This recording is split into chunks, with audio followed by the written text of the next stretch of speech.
வாழ்வெல்லாம் வழித்துணையாய் தமிழகத்தில் வெள்ளிக்கென முதல் ஹால்மார்க் தரச் சான்றிதழ் பெற்ற அரோரா வெள்ளி கொலுசுகள் ஃப்ரம் ஸ்ரீகுமரன் தங்க மாளிகை. தித்திக்கும் தீபாவளி எண்ணம் போல் வண்ணங்களுடன் கொண்டாட The Chennai Silks ஆடைகளுடன் let the celebrations begin. இன்னைக்கு நான் ஒரு சின்ன ஜோதிட சர்வீஸ் இலவசமாக தான் பண்ணிட்டு இருக்கேன். அதில் இந்த வேதிக் அஸ்ட்ராலஜி எவ்வளவு ஒத்தந்தது, எவ்வளவு அக்யூரேட்டாக இருக்குது, எந்த அளவுக்கு அது இட் இஸ் டிபெண்டபிள் அப்படிங்கிறத பிரத்யட்சமாக இன்றைக்கி பீப்புள் ரியலைஸ் பண்ணியிருக்காங்க. எத்தனை பேர் வந்தாலும் my house has no doors, any suffering people can come at any time. வந்தாலும் அவளை கூப்பிட்டு அவளுக்கு ஒரு சிரமத்தோடு வர. ஒரு கோயம்புத்தூரில் ஒரு 9 வயசு பையனுக்கு கேன்சர். நான் குழந்தைக்கு வந்தாக்க இந்த விளையாட்டுத்தவன்லாம் வாங்கி வச்சுருக்கேன். அந்த குழந்தைக்கும் இந்த பேட்டரியில் ஒர்க் பண்ணுற ஒரு கார் கொடுத்தேன். அந்த காரோட அவன் வச்சு விளையாண்டுக்கப்போ அவன் சந்தோஷமாக இருக்கிறத பார்த்து அந்த அழுதுண்டே வந்த அப்பா அம்மா குழந்தையா மாதிரி அவனோட விளையாட ஆரம்பிச்சிட்டார். அந்த அளவுக்கு கஷ்டப்பட்டு வரவால நம்ம எப்படி அவளுக்கு ஹிதமாக சொல்லணும், அவளோட இதுக்கு எப்படி நம்ம ஆறுதல் பண்ணணும். ரெண்டாவது, ஜோதிடத்தில் இந்த மாதிரி ஒரு கிரிட்டிக்கல் கேசஸ்லாம் கூட என்ன பண்ணணும் அப்படிங்கிறது ரொம்ப ரொம்ப சிம்பிள் பரிகாரம்லாம் இருக்குது. ஒன்றும் பெரிய பரிகாரம்லாம் தெரிய வேண்டிய அவசியம் இல்லை. அந்த மாதிரிலாம் இருக்குது. அதெல்லாம் ஜனங்களுக்கு சொல்லின்னு இருக்கேன். ஏதோ ஒரு சின்ன இது அத்தனைக்கும் காரணம் என்னோடய ஆராதனை தெய்வமான அந்த லக்ஷ்மி நரசிம்மன் தான். எனக்கு உறுதுணையாக இருக்கா என்னுடைய மொத்தமான மனைவி. எனக்கு நான் அதை வச்சு தான் நான் வாழ்க்கையில் என்னுடைய எட்டுலாம் எழுதுவேன். ஒரு வாழ்க்கையில் ஒருத்தனுக்கு பெற முடியாத ஒரு பூர்வ ஜென்மத்தில் பண்ண புண்ணிய கர்மாக்கள்னால் தான் கற்பருக்கு ஒரு பெரிய ஒப்பற்ற ஒரு பரிசு என்னன்னு கேட்டேன், உத்தமமான மனைவி. அந்த மனைவி நல்லபடியாக அமைந்துட்டா அவன் வாழ்க்கையில் ஏழையாக இருக்கானா பணக்காரனாக இருக்கானுங்கிறது வேறு சமாச்சாரம். ஆனால் அவன் சந்தோஷமும் மன நிறைவோடு வாழ்வான். ரொம்ப ரொம்ப நன்றி. நான் கேட்க வேண்டிய கேள்விகள்லாம் நீங்கள் பதிலாகவே தொடர்ந்து சொல்லிட்டீங்க. உங்களுடைய திருமண வாழ்க்கையும் நீங்கள் 70வது வருஷம் பூர்த்தி பண்ணிட்டீங்க. ஆமாம். அதனால் இந்த அருமையான நேரத்தில் சில சின்ன சின்ன விஷயங்கள் தான். நீங்கள் ஜோதிடம் பார்க்க ஆரம்பிச்சேன்னு சொன்னீங்க. ஜோதிடம் நீங்கள் இதுதான் இனிமேல் நான் என்னுடைய தொழிலை அடுத்து பண்ண போகிறேன்னு முடிவு பண்ணது எப்போ? நான் ஜோதிடம் என்றைக்குமே தொழிலாக வச்சுட்டது இல்லை, சர்வீஸாக தான் வச்சுருக்கேன். ஆமாம். ஸோ அது அந்த மாதிரி பார்க்க ஆரம்பிச்சதுங்கிறது எந்த உங்களுடைய வயசில்? அது நான் 25 வயசுலேருந்தே இந்த வேலை பார்க்குற டயத்தில் கூட வரவாறுக்கெல்லாம் சொல்லியிருந்தான் இருந்தேன். உங்கள்கிட்ட தெரிஞ்சிக்க வேண்டிய கேள்வி என்னென்னா, இந்த 100 வயசு இப்போ நீங்கள் முடிச்சிருக்கீங்க, இந்த 100 வயசு வாழ்கிறதுக்கு உண்டான விஷயங்கள் என்ன, நீங்கள் என்ன ஃபாலோ பண்ணீங்கன்னு தெரிஞ்சுக்கிட்டா ஏதோ அதில் ஒரு 10%ஆவது எங்களால். அதாவது ஒன்றும் இல்லை, மெயின் திங் மைண்டை கூடிய வரைக்கும் நல்ல எண்ணத்தையே வச்சுக்கணும். வரவாழ்கிட்ட அவள் எந்த டயத்துக்கு வரா எப்போ வரா அப்படிங்கிறது தெரியாது. யார் வந்தாலும் அவளை சிரித்த முகத்தோடு அவளை அன்போடு அவள் எதுக்கு வந்திருக்கா என்ன கஷ்டத்துக்கு வந்திருக்கா நமக்கு தெரியாது. கஷ்டத்தை சேர்க்கக்கூடாது. அதனால் அவளை அன்போடு வர வச்சு அவளோட அன்போடு பேசி டெம்பரை என்றைக்கும் லூஸ் பண்ணக்கூடாது. ஒரு கோபத்தை விட ஒரு மனுஷனுக்கு பெரிய எதிரி இருக்க முடியாது. ரெண்டாவது, ரெகுலேட்டட் லைஃப் போகணும். ஒரு குறிப்பிட்ட வேலைக்கு சாப்பிடணும், குறிப்பிட்ட வேலைக்கு வேலை செய்யணும், குறிப்பிட்ட வேலைக்கு படத்துக்கு போகணும், அந்த மாதிரி பண்ணணும். ரெண்டாவது, என் மனைவி கிட்ட நான் கற்றுனப்பா குழந்தைல ஒரு நாள் கூட அடித்ததோ வெச்சதோ கிடையாது. ஒரு அதுகள் விற்பனா கூட கூட்டு மடியில் உட்காந்து அது பண்ணக்கூடாது, பண்ணக்கூடாது அப்படின்னு தான் சொல்லுவாள் ஒழிய அதுகளை அடிக்கிறது கோச்சிக்கிறது அந்த மாதிரி இது பண்ணதே கிடையாது. அது ஒரு டயத்தில் ரொம்ப நான் ஹிந்து பத்திரிகை விட்டப்போ ரொம்ப நெருக்கடியான சந்தர்ப்பம். ஒரு இங்கே தான் ஒரு அம்மா வந்து அவள் பொண்ணுக்கு வந்து அந்த பொண்ணு வந்து பல்லாவரத்தில் ஷாவாரஸ்னு ஒரு கம்பெனி இருந்தது. ஆமாம். அதில் அந்த பொண்ணு வெள்ளையாக இருந்தாள், லலிதான்னு பேர். அவள் அப்போ தான் ரொம்ப நெருக்கடியான டைம். அந்த பொண்ணுக்கு ஜாதகம் வந்து ரெண்டு ஜாதகம் பொருள் இருந்தது. ஆனால் ரெண்டில் எது ப்ரிஃபரபிள்னு நான் பார்த்து குறிப்பு எழுதி கொடுத்து போச்சே 10 ரூபா நோட்டு வச்சுட்டு போயிருந்தேன்.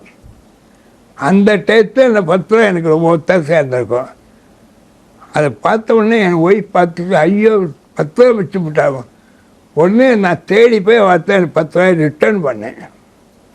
ஆனால் அந்த 10 ரூபாய் எனக்கு அந்த டயத்தில் 1000 ரூபாய்க்கு சமானம். ஆனால் அப்போ கூட அது வேண்டான்னு சொல்லி நான் கொடுத்தேன். அவள் கஷ்டம் பண்ணி அவள் வந்து 2 ஜாதகம் பொருந்திருது. ஆனால் 2ல் ஒரு ஜாதகம் கிராம்ப்டன் கம்பெனியில் அந்த பையன் வேலையாக இருந்தான், ஆனால் குறைச்ச சம்பளம். இன்னொரு பையன் கொச்சினில் வேலையாக இருந்தான், அதே சம்பளம். அந்த கொச்சின் பையன் வேண்டாம், இந்த பையனை கொஞ்சம் ப்ரிஃபரபிள் அப்படின்னு அவளுக்கு. ஆனால் 2 ஜாதகம் பொருந்திருந்தது. அதே போல் பொன்பாக்க வச்சு அவன் ரொம்ப கண்டிஷனாக இம்போஸ் பண்ணி பேசினான். அந்த நான் சொன்னபடியே அந்த கிராம்ப்டன் பையனுக்கு தான் அதை பண்ண கொடுத்தா. சீத்தம் இப்போ அவளுக்கு வயசாச்சு, ஆனால் வாழ்க்கையில் சந்தோஷமாக இருந்தாள். அதனால் ஜோதிடங்கிற சயின்ஸ் என்ன பண்ணணும்னு கேட்டேன்னா, இந்த வாழ்க்கையில் பணக்காரனாக கேங்கிறது வழிகாட்டாது.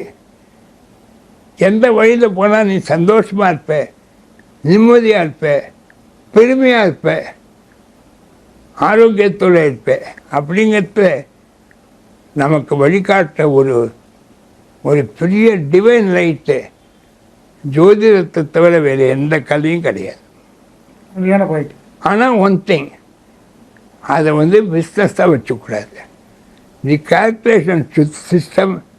இப்போ இன்றைக்கி நான் சொன்னேன், கவர்மெண்ட் எப்படியாவது இதுக்குன்னு ஒரு ஜோதிஷத்துக்கு ஒரு காலேஜ் ஆரம்பித்து அது நல்லா ஜனங்களுக்கு சொல்லிக் கொடுக்கணும். அதை சொல்லி கொடுத்தாக்கா நமக்கு லைஃபோட நமக்கு பெஸ்ட்டு ஃப்ரெண்டு அஸ்ட்ராலஜி தான். அருமை. ஆமாம். ஆமாம். இந்த 100 வருடங்களில் உங்களுடைய வாழ்க்கையிலையோ இல்லை நீங்கள் பார்த்ததுலையோ மறக்க முடியாத நிகழ்ச்சிங்கிறது என்ன? ஒரு சமயம் மந்திராலயம் ஸ்ரீ ராகவேந்திர சுவாமிகளே தரிசனம் பண்ணுறதுக்காக போயிருந்தேன். நான் எதுக்காக போனேன் அப்படின்னு கேட்டேன்னா, அப்போ தான் எனக்கும் ஹிந்து நிர்வாகத்தினருக்கும் ஒரு சின்ன கருத்து வேற்றுமை ஏற்பட்டது. நான் வந்து ஹிந்துக்கு வந்து ரொம்ப உண்மையாக பாடுபட்டேன், ரொம்ப நேர்மையாக பாடுபட்டேன். அதனால் அவள் வந்து சரியான இடத்துலன்னா நான் the more honest I was, the more sincere I was, the more devoted I was, the more was my feeling of disappointment.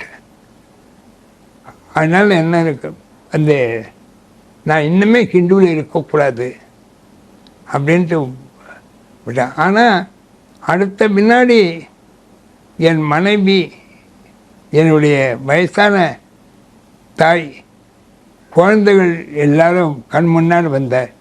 எதுக்கும் நம்ம மற்ற ராகவேந்திர சுவாமியை கேட்டுருவோம் அப்படின்றதுக்காக நான் வந்து போய் கேட்டேன்.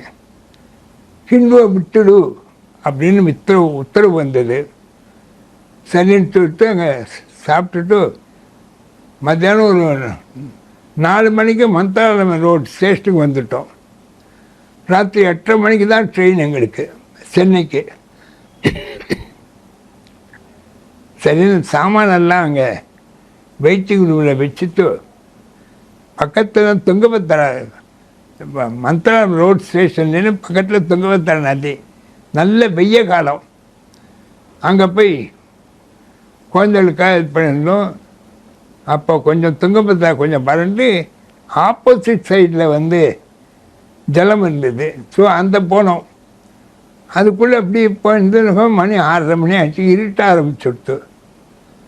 சரின்ட்டு என்ன பண்ணோம், ஸ்டேட்டுக்கு வந்துடலான்ட்டு வந்துட்டு ஆப்போசிட் சைடில் இருந்ததுனால அந்த பக்கம் கரையேறி 2 குழந்தை என் நான் பிடிச்சிருந்தேன். இன்னும் 2 குழந்தை என் ஒய்ஃப் எடுத்துட்டு அந்த ரயில்வே லைனில் ஸ்லீப்பர் கட்டை இருக்கும் இல்லையா, அதில் ஒரு கட்டையாக கால் வச்சு வந்துன்னு இருக்கோம். மந்திராலயம் போன வாழ்க்கை உங்களுக்கு தெரிஞ்சிருக்கும். பாலம் நீளம் கம்மி, உயரம் ஜாஸ்தி. அந்த சமயத்தில் ட்ரெயின் வருமே, நம்ம இந்த டயத்தில் வந்தால் என்ன பண்ணுறதுங்கிறது என்னமே எனக்கு தோணலை. கட்டை மேலே ஸ்லீப்பர் கட்டையில் காலை வச்சு வந்துன்னு இருக்கோம். நான் ஸ்டாப்பாக ஒரு குட்ஸ் ட்ரெயின் வந்துடுத்து. எங்களால் கீழே ரிவரையும் குதிக்க முடியாது. என்ன ராகவேந்திரான்னு கட்டுவிட்டோம். கற்றுட்டேன் நான். போகிறோம் இன்னுமே அப்புறம் பேரெல்லாம் சொல்லுவோன்ட்டு. அதை தவிர்த்து எனக்கு வலது பக்கத்தில் ஒரு காஷாய வஸ்திரம் தெரிஞ்சுது. அந்த இடத்துல இந்த கேங் பீப்புள் காப்பீங்களா, அவள் ஒதுங்கிறதுக்காக ஒரு சின்ன பிளாட்ஃபார்ம் இருந்தது. அந்த இடத்துல அந்த பிளாட்ஃபார்ம் ரெடியாக இருந்தது. என் ஒய்ஃபை குழந்தைகளை தள்ளிட்டு இப்படி நாங்கள் ஒரு செகண்ட் வந்துட்டு அடுத்த செகண்ட் அந்த எஞ்சி அப்படி போடுச்சு. நாங்கள் எதாவது இல்லைன்னா அடுத்த வீடு மேடு என்று கல்ப்பு இது மாதிரி ஆகியிருப்போம், மிண்டமாக இருப்போம். அது ஸ்டேஷன் மார்க்கு தெரிஞ்சப்போ அங்கே போர்டை போட்ட ஏஎம்ஆர் பிரிட்ஜுன்னு போய், இப்போ அந்த பிரிட்ஜு இன்றைக்கி இருக்குது, ஏஎம்ஆர் பிரிட்ஜுன்னு பேர் இருக்குது. அது ராகவேந்திர சுவாமியோட கருணை இருக்குது பற்றியில. அது வந்து நான் பிரத்யட்சமாக பார்த்தேன். இது என் வாழ்க்கையில் மறக்க முடியாத ஒரு த்ரில்லிங் செகண்ட். காஞ்சி மரத்தில் ஜெயேந்திர சரஸ்வதி ஏற்பட்ட அந்த அபோகத்திலேருந்து நான் ஒத்தனாக போராடினேன் இல்லையா, அதுக்கு சந்தோஷப்படுத்தான் வந்து பகவத் கைங்கரிய ஜோதிட சாகர சக்கரவர்த்தி அப்படிங்கிற பட்டம் எனக்கு கொடுத்தார். அந்த அதுக்கு மேலே பிரபலமான இது அகோபில மடம். விஜயநகர சாம்ராஜ்யம் வந்து விஜயநகர சாம்ராஜ்யத்தில் ஜோதிடத்துக்கு ஒரு மினிஸ்டர் இருந்தார்.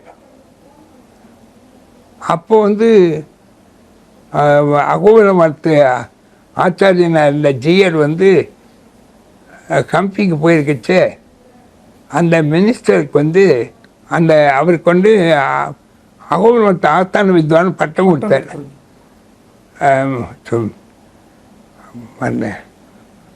அதுக்கப்புறம் அகோபில ஆஸ்தான வித்வான் பாராஸ்டாலஜி இந்த எளியம்தான். அது பெரிய உங்களோட பூர்த்தியாகாத ஆசைன்னு ஏதாவது இருக்கா? இந்த மாதிரி ஒன்று உங்களோட நிறைவேறாத ஆசை அப்படின்னு ஏதாவது ஒன்று உண்டா? நான் ஆசைப்பட்டதே கிடையாது. ஏன்னு கேட்டீங்கன்னா, நம்ம ஆசையை வளர்த்துட்டோம்னா பகவான் கொடுத்ததை அனுபவிக்க முடியாது. ஆசைக்கோர் அளவில்லை அகல் மரத்தும் ஆண்டினும் அப்படின்னு தெளிவாக தெரிவிக்கா இல்லையா. ஆனால் ஆசைங்கிறது வந்துனாக்கா நமக்கு கிடைச்சிருக்கிறத வந்து நம்ம அனுபவிக்க முடியாது. அதையே ஏக்கமாக போயிடும். நமக்கு பகவான் இவ்வளோ தான் கொடுத்துருக்காரு, அதுக்குள்ளே நம்ம வாழணும் அப்படிங்கிறத பற்றினோம்னா நம்ம சந்தோஷமாக இருக்கேன்.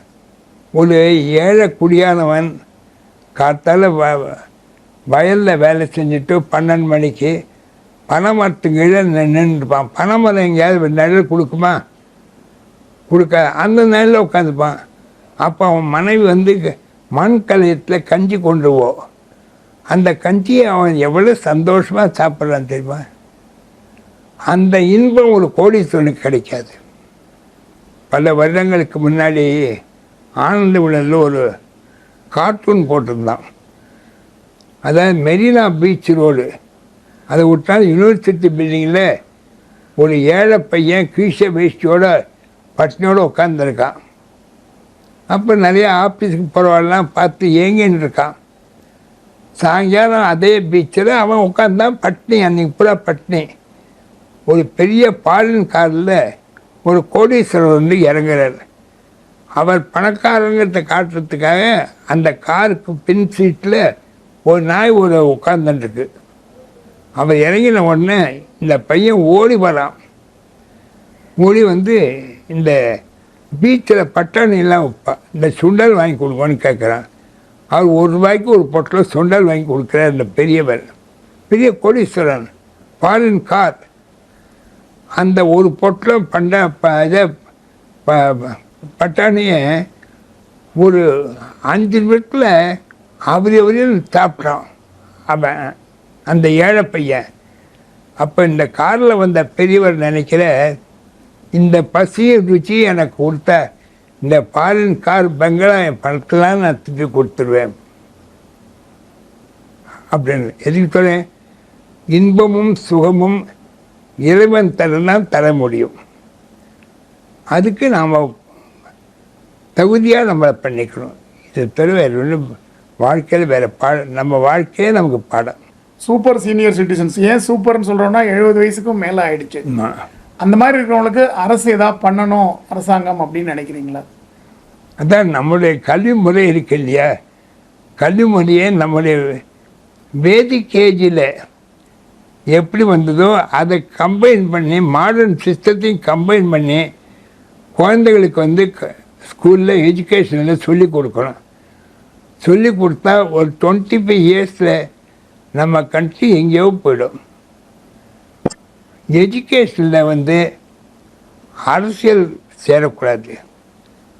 இன்றைக்கி நம்ம நாட்டில் எல்லா அம்சத்துலேயும் அரசியல் வந்துடுது. இப்போ அரசியலுங்கிறது ஒரு காலத்தில் நல்லா இருந்தது. அது now politics has become another poison which is ruining our very lives. இந்த பாய்ச்சலை யார் யூஸ் பண்ணுறானோ அவளையே ஒரு நாளைக்கு அது தாக்கும். அதை எல்லாம் மறந்துடக்கூடாது. இதை வந்து நான் சொல்லலை, politics should never become a poison அப்படிங்கிறதுல சாணக்கியர் தன்னுடைய அர்த்த சாஸ்திரத்தில் சொல்லியிருக்காரு, ரொம்ப கிளியராக சொல்லியிருக்காரு. அரசியல் ஆணவம் வந்துன்னா it will kill the very man who uses politics as a weapon to ruin the society. இதை வந்து இந்த வார்த்தையை வந்து அர்த்த சாஸ்திரத்தில் யாரும் பார்க்கலாம். தித்திக்கும் தீபாவளி எண்ணம் போல் வண்ணங்களுடன் கொண்டாட The Chennai Silks ஆடைகளுடன் let the celebrations begin. வாழ்வெல்லாம் வழித்துணையாய் தமிழகத்தில் வெள்ளிக்கென முதல் ஹால்மார்க் தரச் சான்றிதழ் பெற்ற அரோரா வெள்ளிக் கொலுசுகள் from ஸ்ரீகுமரன் தங்க மாளிகை.